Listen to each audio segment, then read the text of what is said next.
karena yang bersangkutan juga dengan konsulat dan nama logam daripada tadi yang disebutkan di pertama, sehingga anggota-anggota atau member daripada lawyernya yang di bawah logam itu yang boleh nyatakan tidak bisa bersidang sendiri ya kami berharap untuk tidak hadir.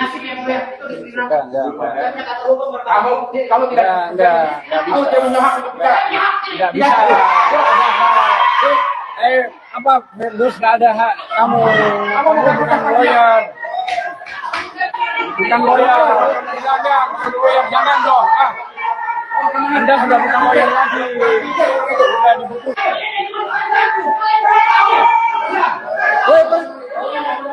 Suruh pergi itu,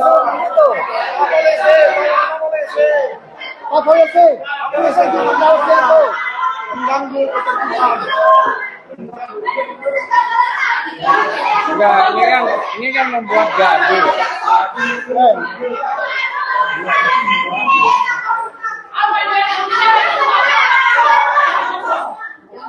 Pak polisi ini membuat gaduh, Pak polisi.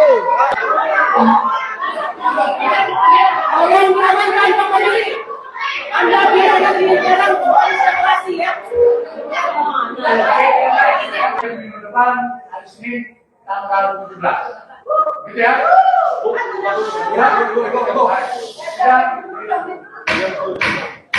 Itu kawan saya, Pak. Kalau bicara aturan, tegakkan aturan, Pak. Masa begitu bingung? Lanjutkan kemana kita ya? Anda tahu hukum acara. Kenapa begitu?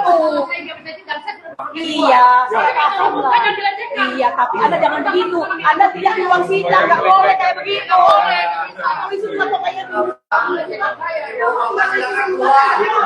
Stres nih, berhenti stres.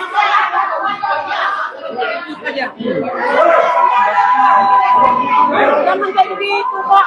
Berhenti stres ya. Rakyat bisa marah, Pak. Siapa lagi yang membela rakyat? Kami ini yatim dalam perjuangan. Jangan jadi pengkhianat, Pak. Harusnya sidang diundur lagi. Senang kalian yang mengundurkan sidang, undurkan terus.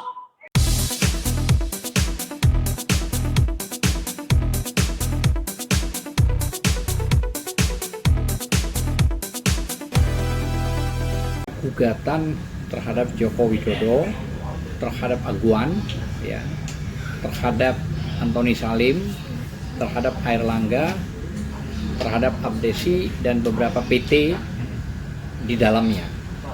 Ada 8 tergugatnya, termasuk yang menjadi tergugat, tapi ada yang turut tergugat di situ juga Menteri Keuangan Sri Mulyani.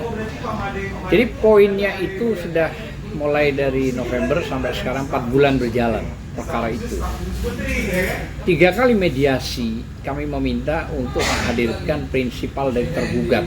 Ya, siapa yang tadi saya sebut? Kenapa pengacaranya tidak mampu menghadirkan Jokowi? Kenapa pengacaranya tidak mampu menghadirkan Aguan, Antoni Salim, Airlangga Hartarto, dan semua?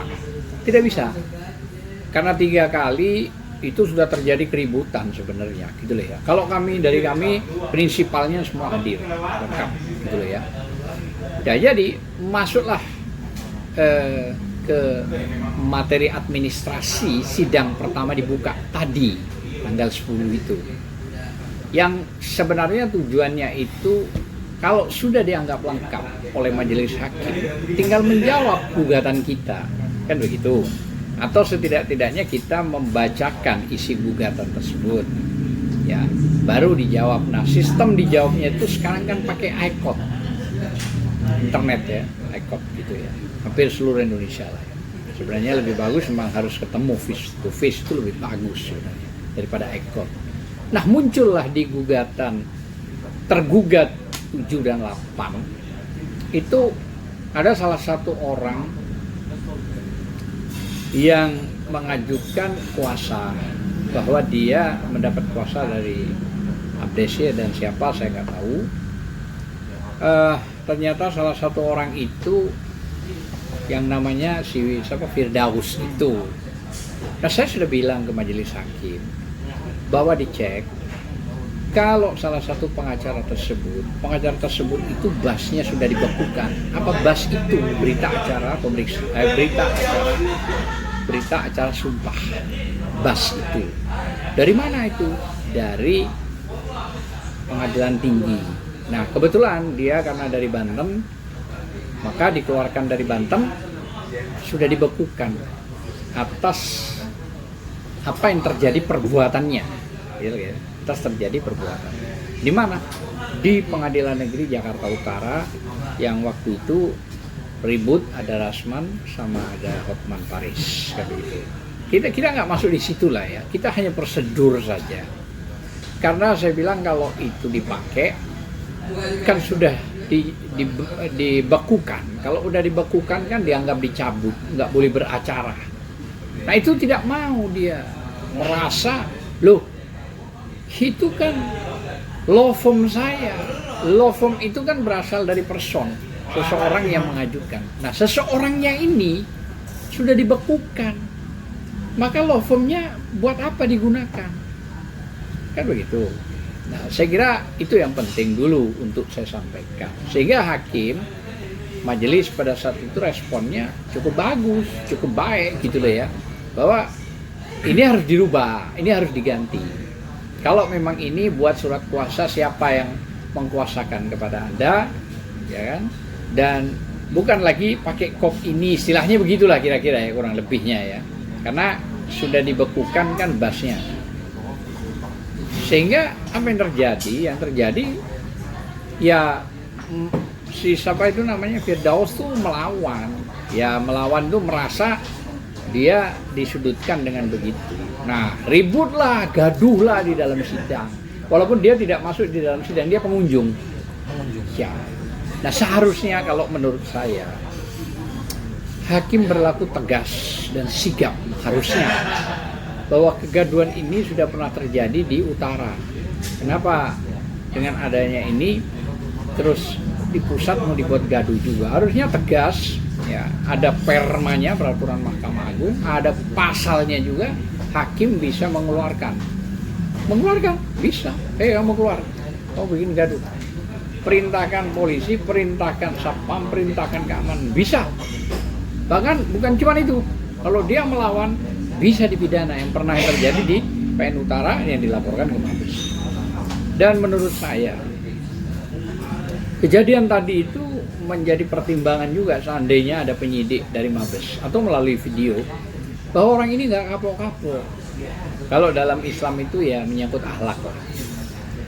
Saya tidak ada hubungan dengan seorang yang namanya Firdaus yang katanya memiliki gunung bisa menghidupkan 1000 tahun orang seluruh dunia. Saya nggak ada hubungan. Ya artinya saya hanya berbicara prosedur secara hukum bahwa harus begitu cara beracara, baik diatur di Undang-Undang Advokat 18/2003 dan juga cara-cara di KUHAP serta cara-cara di peraturan Mahkamah Agung bagaimana kita bersidang.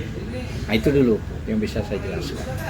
Maaf Bang, mengulangi lagi tadi, berarti kasus apa Bang? Sama kasus apa dan Firdaus ini posisinya sebagai apa? Sedikit mengulangi. Itu tadi, kalau saya posisinya penggugat dari prinsipal yang menggugat Jokowi, Aguan, Antoni Salim, Airlangga Hartarto, Abdesi dan beberapa PT, termasuk turut tergugat adalah Sri Mulyani, ya Menteri Keuangan, turut tergugat, ya bukan tergugat, turut tergugat karena dia berhubungan dengan keuangan, situsnya kan begitu.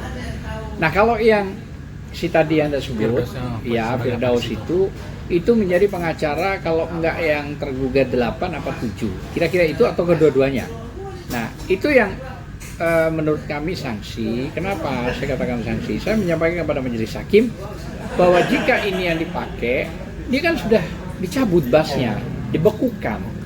Maka ya ini kan marwahnya majelis hakim juga dong kalau diterima. Masa majelis hakim akan mengangkangi putusan Mahkamah Agung, mengangkangi putusan PT? Apa isi putusannya? Melaporkan si manusia tersebut yang naik ke meja itu ke jalur pidana dan berjalan prosesnya di Mabes Polri. Ya begitu. Tinggal menunggu apa itu proses perkaranya. Apakah 335 perbuatan tidak menyenangkan tetap jalan atau 207 dan lain sebagainya, itu hak penyidik untuk mencari, kan begitu. Karena moral seorang advokat itu kan harus diuji, harus memenuhi standar akhlak lah. Tidak mengenal agama, tapi akhlak itu penting untuk di depan publik, apalagi di dalam persidangan. Di dalam persidangan ini kan mengandung proses yang cukup berbeda dengan di luar persidangan, gitu ya.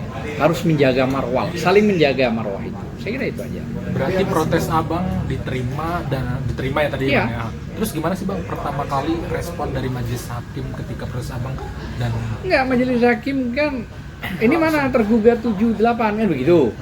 Oh saya pak, iya maju kan begitu. Di dalam sidang begitu maju kan dilihat. Oh, ini kok ini kok siapa ini siapa kan begitu. Nah, karena salah satu tim lawyer kita melihat bahwa di situ ada nama Firdaus, apa nama lengkapnya itu, maka diprotes. Saya mengatakan bahwa tidak bisa beracara. Kalaupun mempertahankan pakai law firm dia, kan tetap atas nama dia. Kan begitu. Nah, dia rupanya kan tidak mau digituin.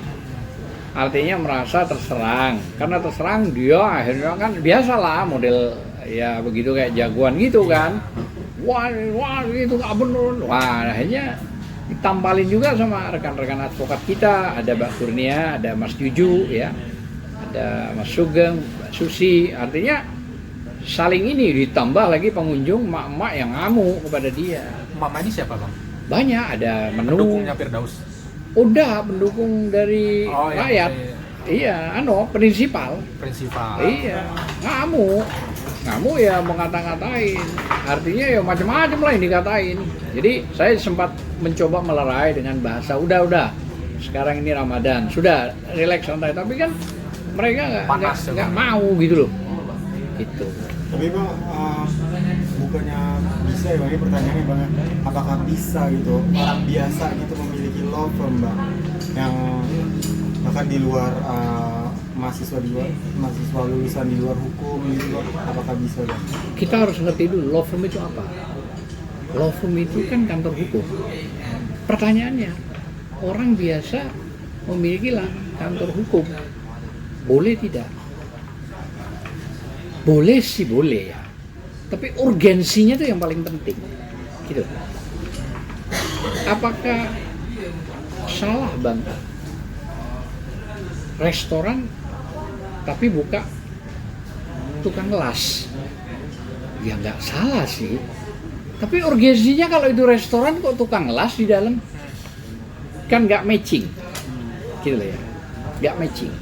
Namun yang jelas, reposisi itu kan harus ditempatkan pada posisi tempat yang benar.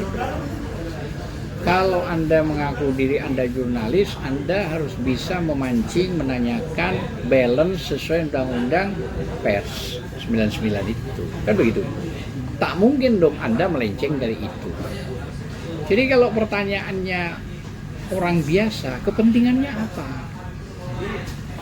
Masa iya law firm-nya namanya Eki Ical. Tapi Eki Ical tidak sarjana hukum, bukan pengacara, tapi merekrut pengacara. Pertanyaannya, apakah nggak tersinggung nih pengacara ini? Kira-kira begitu. Nah, lebih parah lagi, kalau seorang awalnya pengacara memiliki law firm, sah, bagus itu. Tapi begitu sudah pengacara tersebut yang memiliki law firm dicabut, dibekukan, tidak bisa beracara. Bagaimana terus? Pandangan orang juga melihat kan sudah kurang etis, kurang elok gitu loh. Ya kalau saya sebaiknya memang ya sudah tidak ada lagi, karena tidak ada urgensinya gitu. Lebih baik ya tulis dalam sejarah kalau dia pernah menjadi lawyer, kan begitu.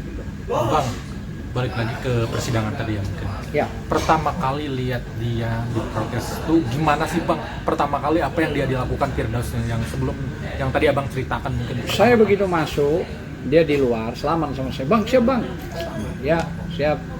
Terus saya bilang itu. Yang lain juga selamat. Ya dari pengacaranya Jokowi termasuk pengacaranya gue selamat ya, selamat biasa aja bang. Ya. Saya nggak terlalu terpikir macam-macam, enggak, biasa saja saya. Nah, tahu-tahu dia duduk di pengunjung sidang yang paling depan. Nah, itulah yang terjadi. Dia sering memanggil, mungkin katanya anak buahnya atau apa, dengan memberikan kuasa tapi pakai kantor dia, gitu loh. Nah, saya tidak melihat memang secara langsung ada nggak tanda tangan dia, tapi tertulis nama dia ada, kata rekan saya. Nah, itulah yang saya komplain kepada majelis hakim, bahwa bagaimana sudah, masa marwah pengadilan ini dibuat mainan gitu loh, marwah hakim dibuat mainan. Saya bilang loh sama majelis hakim bahwa ini yang artinya menyetujui proses laporan ini di atas Anda loh, Mahkamah Agung loh. Mahkamah Agung loh itu. Dari tingkat pengadilan utara itu loh. Masa iya mau mengangkangi kan? Ya, yang bener dong. Kira-kira begitu. Tadi sikap Firdaus tuh gimana sih Bang? Mungkin agak tadi kalau dilihat pintas video ya kayak ramai gitu ya Bang. Selain mungkin ada kata-kata kasar gak sih Bang yang keluar gitu, atau mungkin ada naik meja atau seperti apa mungkin Bang sempat gitu? Karena gaduh ya sebegitu rame ya nuding. Wah, lu mau apa lu? Wah, masih. Wah, gitu modelnya begitu.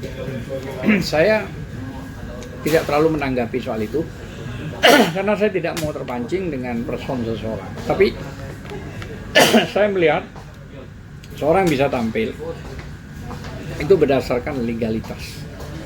Pikiran saya begitu aja. Saya tidak mau berdebat bahwa itu orang gila, itu orang sinting. Saya nggak suka begitu. Tapi saya melihat faktanya, kalau memang orang itu sudah dicabut legalitasnya, nggak punya legalitas, ya sudahlah, ngerti. Kalau tidak ngerti ya siap. Kalau dibilang nggak punya akhlak, harus siap dong. Kan begitu. Sama seperti saya misalnya, saya pernah sharing menangani kasus di Singapura dan di Malaysia juga. Tapi kan saya tahu diri dong. Saya lawyer dari Indonesia. Saya tidak boleh masuk di tingkat internasional kalau memang kapasitas saya nggak punya izin.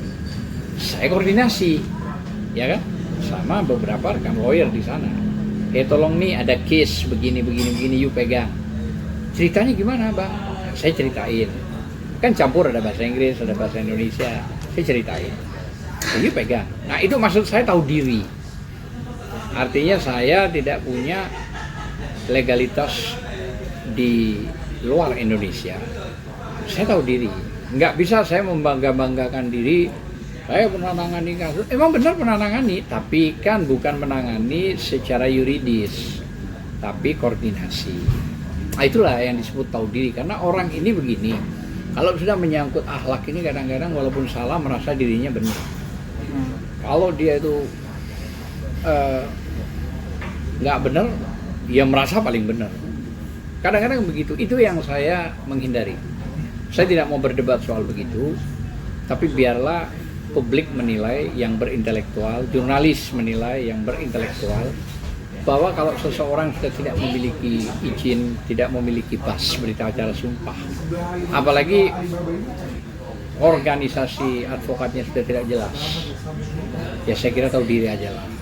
Nggak usah artinya memaksakan diri, akhirnya kan bukan cuma sekedar malu, tapi kan nanti dinilai yang macam-macam lah. Gitu. Kalau itu pikiran saya aja. Gitu. Berarti Bang, sidang tadi ditunda? Atau gimana? Kalau ditunda iya. Oh, gara-gara tadi peristiwa tadi ya? Tidak juga. Tapi salah satu garis penundaan besarnya itu begini kata majelis, kami akan tunda 1 minggu yang akan datang. Oke, tanggal 17 dengan agenda tetap, artinya melihat administrasi, belum masuk materi. Terutama administrasi gugatan tergugat 7 dan 8 harus dilengkapi, baik itu identitasnya yang memberikan kuasa, namanya, dan dikuasakan kepada siapa. Itu aja. Nah, baru setelah itu selesai, apakah nanti tanggal 17 itu akan dibacakan gugatan kita, ya kan, atau cukup sudah dengan dia menerima, dan silakan dijawab dengan model Eko. Gitu loh. Saya mungkin tanggal 17 ada acara yang lain karena saya ada urusan di Denpasar. Mungkin saya nggak bisa datang tanggal 17-nya, tapi kan banyak rekan-rekan yang lain datang. Ya, ada lagi kira-kira? Ya, maksudnya penjelasan sedikit gitu Bang untuk Boleh. penjelasan Bang. Tadi kan Abang udah menjelaskan gitu prosedur untuk pembuatan law firm bahwa tidak bahwa dan Abang tadi bilang bisa gitu orang selain hukum gitu untuk membuat law firm. Nah, tapi kenapa Abang masih maksudnya masih komplain gitu Bang? Saya tidak komplain. Saya menyerahkan semua kekuasaan itu kepada hakim. Kalau menurut itu hakim pantas, harus ada alasan apa? Kan prosedural intelektualnya begitu. Intelektual hukumnya begitu. Nah, kalau hakim meminta pendapat kepada saya bilang nggak boleh. Ya itu tadi saya contohkan. Masa orang biasa mau membuat law firm, tapi yang dimasukkan beberapa pengacara. Apa nggak tersinggung pengacara ini? Dia kan lebih tinggi daripada orang yang membuat law firm. Artinya identitasnya, orang yang masuk di law firm tersebut adalah pengacara aktif, ada BAS. Tapi orang yang membuat law firm bukan pengacara. Ya kan? Bagaimana? Kan nggak matching gitu loh, maksud saya itu begitu. Itu pikiran saya. Tapi bukan berarti saya mengatakan, loh orang biasa buat law firm nggak boleh. Enggak. Tapi itu tadi, kalau Anda membuka sebuah restoran tapi isinya tukang las, orang akan bertanya-tanya, tapi tulisannya ini restoran dengan menu ada. Tapi kalau di dalamnya tukang las, salah? Oh enggak salah karena dia pemiliknya, silakan. Tapi kan orang yang menilai. Itu maksud saya. Tapi ada pernah nggak sih Mas sejarahnya orang biasa memiliki law firm? Enggak pernah menemukan. Sampai detik ini saya tidak pernah menemukan orang yang tidak bersarjana hukum dan pengacara itu membuat law firm. Jangankan orang sarjana hukum saja, belum pengacara, masih nggak mau dia buat law firm. Karena kan kepentingannya itu buat apa? Namanya law firm kan dia siap dengan baju seorang advokatnya, seorang lawyer. Loh, saya buat restoran siap dengan menu. Setiap orang yang datang duduk memilih menu itu sudah ada lengkap, pelayanan lengkap, bahkan pada tingkat kenyamanan supaya balik lagi orang itu. Sama orang membuat law firm pasti dia lawyer. Nah, kalau bukan lawyer apa kepentingannya? Saya khawatir kepentingan itu malah disalahgunakan. Itu kira-kira.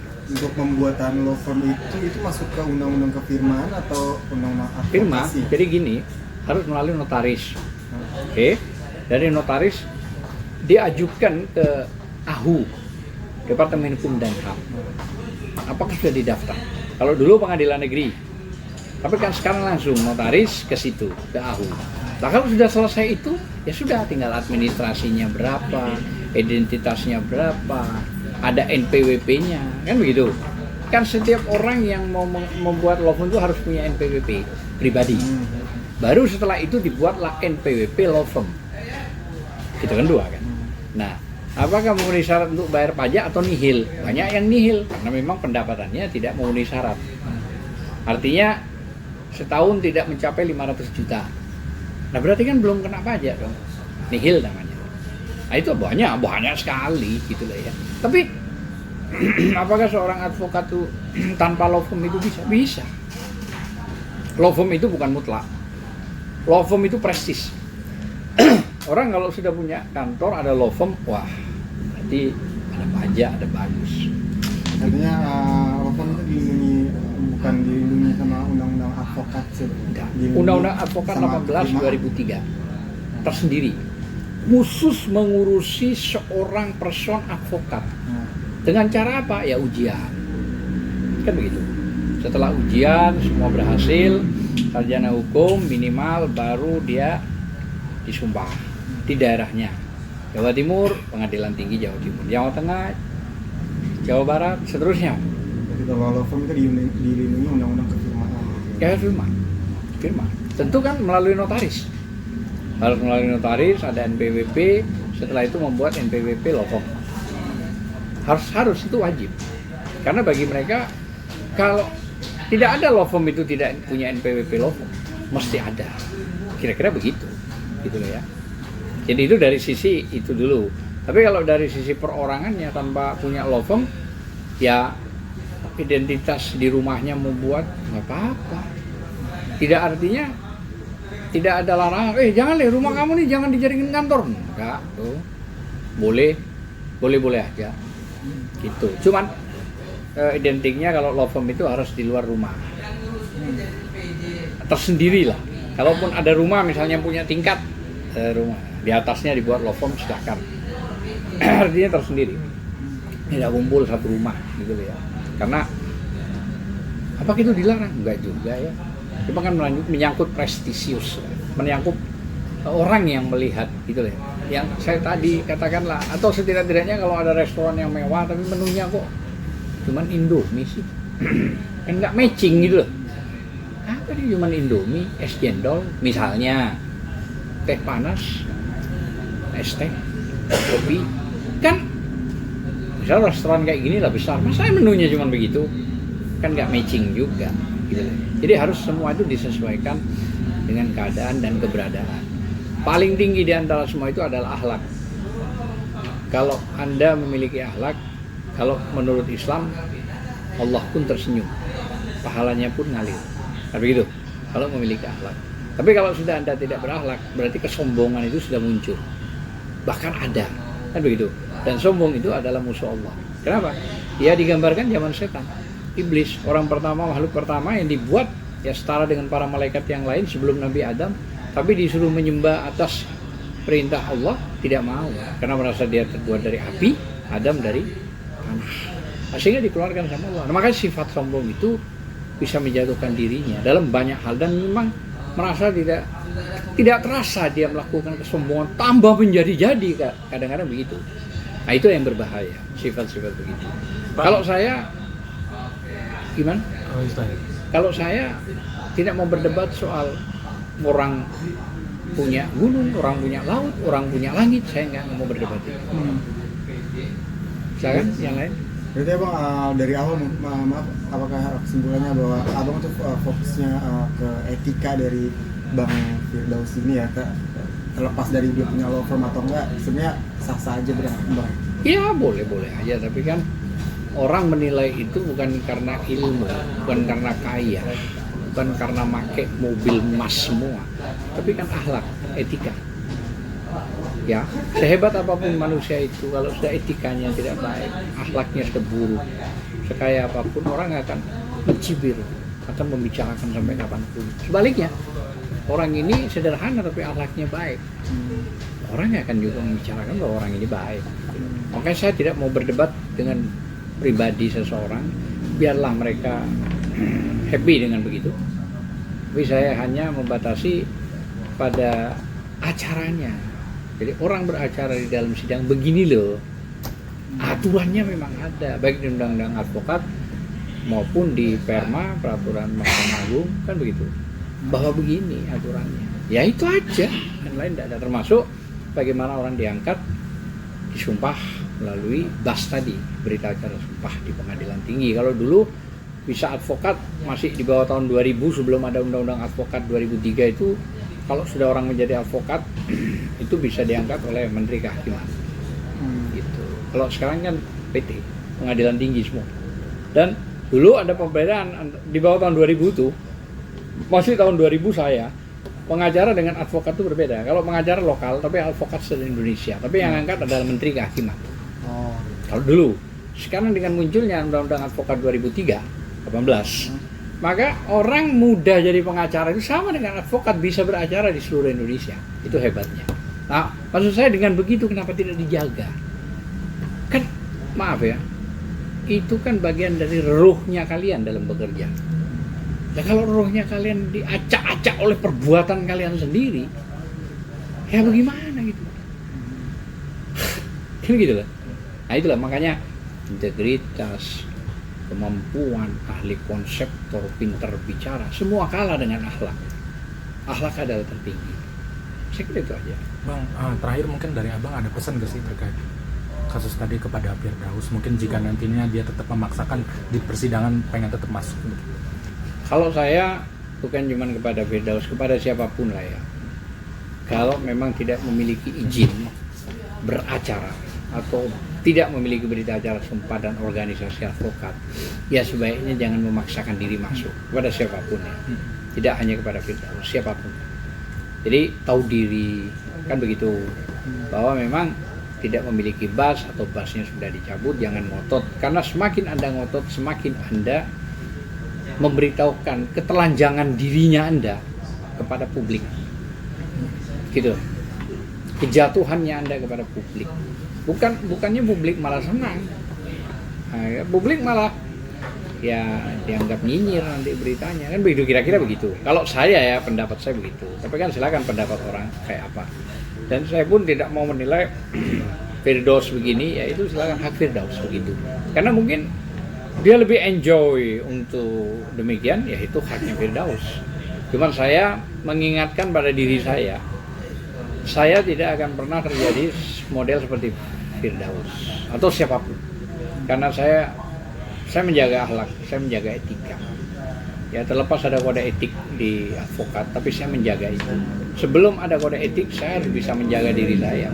Kalau saya nggak punya izin, nggak punya apa-apa, ngapain saya harus memaksakan dirimu menjadi lawyer? Nah, itu kan juga kebohongan. Kebohongan itu kan berdampak pidana juga akhirnya, dan berdampak cibiran banyak orang. Gitu. Bukannya dikejar media, dengan media itu memberitakan kemana-mana justru senang, itu justru aib bagi saya, itu aib bagi saya. Tapi bagi beberapa orang termasuk Firdaus itu bukan aib, ya kan haknya Firdaus itu. Kira-kira begitulah Ica. Kira-kira begitu kalau menurut saya. Bang, tambahan nih Bang, mungkin ketika Firdaus ya teriak-teriak gitu, bla bla bla bla bla bla, pasti kan ada argumentasi yang dilontarkan sama dia. Nah, di titik mana abang ngerasa yang kayak argumentasinya nggak perlu ditanggapin apa segala macam itu, apa abang emang nggak mau sama sekali nanggapin dan nggak peduli atau gimana? Kalau bicara di titik itu, hakim merasa terkejut saya melihat mimik muka majelis. Majelis merasa ini sudah tidak balance, dalam arti ini kacau sudah. Kalau saya sering melihat seorang pengacara muda juga di mana-mana kadang-kadang modelnya begitu. Tapi saya nggak terlalu masuk di acara person pribadi dia, enggak. Jadi sekali lagi silakan happy dengan begitu ya silakan. Tapi yang jelas ditampalin oleh tim saya dari Mas Cucu, Sugeng termasuk Mbak Kurnia, Susi. Akhirnya dibantah, dikata-katain, kan begitu. Nah, artinya termasuk ada salah satu pengacara dari pihak Aguan, kalau tidak keliru saya lupa ya, menyatakan juga harus diproses orang yang membuat ribut. Yang membuat ribut itu kan bukan dari kelompok kita di sono. Salah satunya dengan Firdaus memberikan law firm dan memaksakan diri menjadi pengacaranya. Nah itu kan yang tidak benar. Ketidakbenaran itu kan kita sampaikan, kita sentil majelis hakim. Jangan sampai marwah pengadilan itu, marwah proses hukum di situ tuh diacak oleh seseorang yang seolah-olah orang tersebut kebal hukum. Itu kan yang mengkhawatirkan, gitu loh ya. Bukan saya berbicara siapa dia, orang mana, bisa membeli Lamborghini 7, 6, bukan itu. Tapi apapun, pengadilan itu punya marwah tersendiri. Kita hormati aja, apapun putusan itu. Apalagi sudah sampai pada tingkat yang paling mengejutkan, yaitu membatalkan, membekukan bas. Itu sudah pukulan telak yang ya sulit untuk dibantah, saya kira itu aja. Oke, siap. Thank you Bang Azhar. Oke, sama-sama.